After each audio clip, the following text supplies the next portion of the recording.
When the body ceases to move and the breath becomes still, many wonder what truly happens at that moment we call death. This question is not just about the end, but about the journey leading up to it. To understand death is to look deeply into life itself, for only by confronting the impermanence of this existence can we learn to live fully, with presence and peace. Death is not an enemy, it is not a punishment. It is a part of the rhythm of nature, as much as the rising sun and the falling leaves. The body is borrowed from the earth, and to the earth it returns. What continues is not a question of certainty, it is a question of alignment. Have we lived in harmony with ourselves? Have we left the world lighter because of our presence? The fear of death arises from the illusion of separation. We think we are this body, this name, these memories. But if we look closely, we see these things constantly change. So who are we beneath all that changes? If there is a part of us that observes without judgment, that feels but is not bound by emotion, that is not born and does not die, then that essence, that still awareness, does not vanish. Rather than ask what happens after death, we may ask, what happens when we no longer fear it? Life becomes sacred. Every moment becomes a gift. We begin to speak more gently, listen more fully, and leave with less regret. Death then becomes a teacher, not of sorrow, but of urgency, to live now, to forgive now, to love now.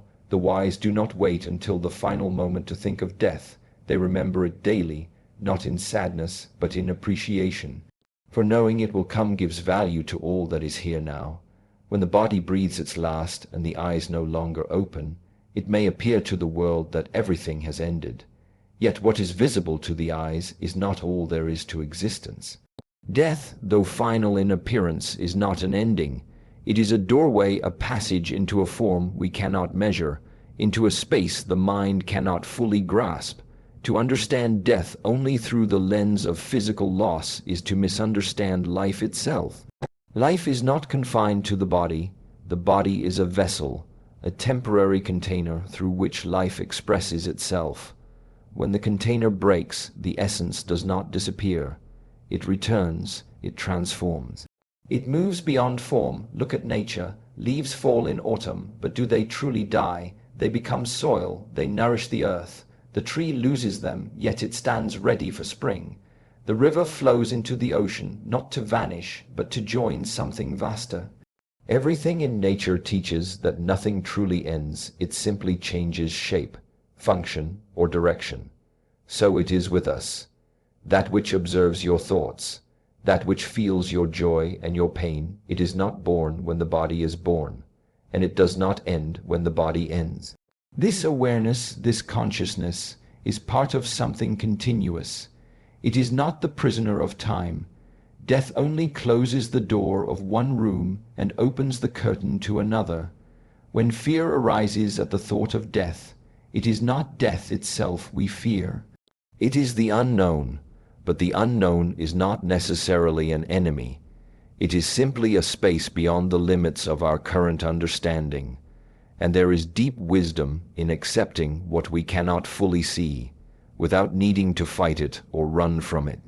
To embrace death as transition is to soften the sharp edges of fear. It is to understand that just as we trust the night will end with dawn, we can trust that the final moment is not a fall into emptiness, but a return to source, to peace, to stillness. There is no need to rush toward it, but there is also no need to resist it. Life continues, just not always in the ways we expect. The fear that rises in the face of death is not truly about death itself. It is about what we are afraid to lose, the identities we've built, the roles we've played, the comforts we've accumulated. This fear is born not from the truth of death, but from the illusion of control we try to maintain over life. At its core, it is the ego whispering, "You are this name, this body, this story," and the terror comes from the thought of those things ending. But when we become still and look deeply, we begin to understand that the ego is a mask, a necessary one perhaps, for interaction and survival, but not our true self. The fear of death begins to fade the moment we stop clinging to these masks. If you are not the name you were given, not the job you perform, not even the relationships you hold, then who are you? What remains when the story falls away? Attachment binds us not only to things and people, but also to who we think we are. And because of that attachment, death feels like theft. But death steals nothing of what is real. It only strips away what was never permanent to begin with. That which can be taken was never truly ours. That which cannot be taken, presence, clarity, stillness, was never born, and so cannot die. To live free from the fear of death is to begin dying every day to ego, to attachment, to the illusion of control. Each time you let go of the need to be right, the need to win, the need to be seen a certain way, you die a little to the self that fears death. And in that death, something more honest emerges: peace. Simplicity, awareness. The fear of death is not solved by avoiding the thought of it. It is dissolved by understanding it. When we sit quietly with the reality of our impermanence, it begins to transform. It no longer haunts us, but humbles us, no longer paralyzes, but liberates. And so the journey is not about defeating death, but about seeing through the illusion that we were ever separate from it. We have always been a wave in the ocean, rising, falling, returning. There are moments in life when silence speaks louder than words, when stillness holds more truth than motion. In those moments, we sense there is something greater beyond our daily struggles. The third point invites us to consider the idea that the soul, the essence of who we truly are, continues its journey after death. This continuation is not a fantasy to comfort the living, but a truth whispered by nature, echoed by intuition, and affirmed in the quiet corners of our being. The body is born, ages, and eventually returns to the earth. But that which animates the body, that quiet observer behind the thoughts and emotions, does not wear out with time. This part of us, untouched by pain or decay, is not bound by the material world.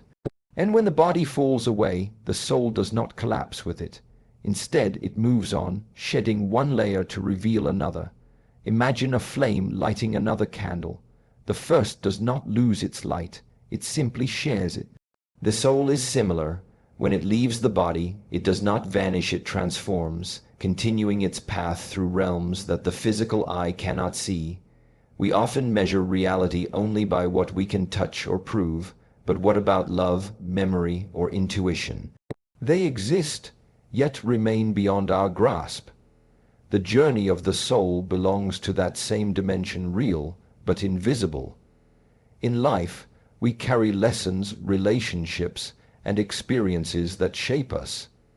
These do not die with the body. They evolve. The soul gathers these impressions, learning from them, refining its nature, and moving closer to balance and clarity. What we think of as endings are simply transitions from one state of being to another. Rather than clinging to fear of the unknown, one may choose to cultivate stillness and clarity.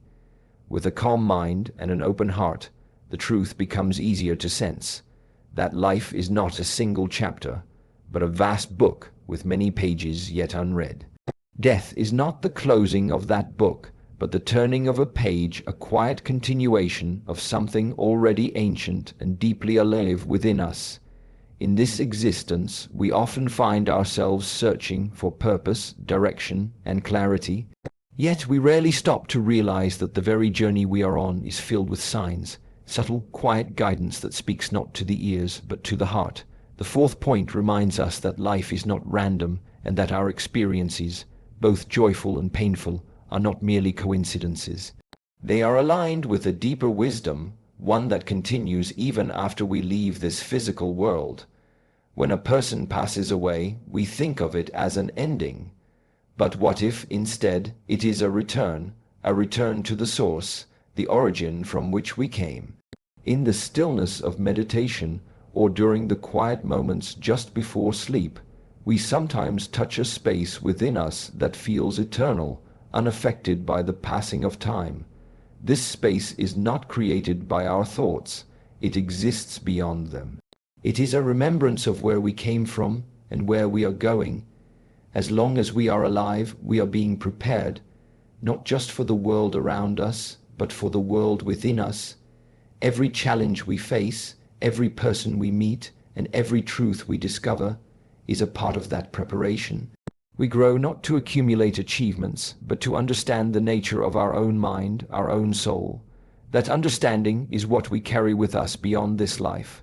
What continues after death is not the name, the status, or the possessions, but the essence that has grown wiser through experience.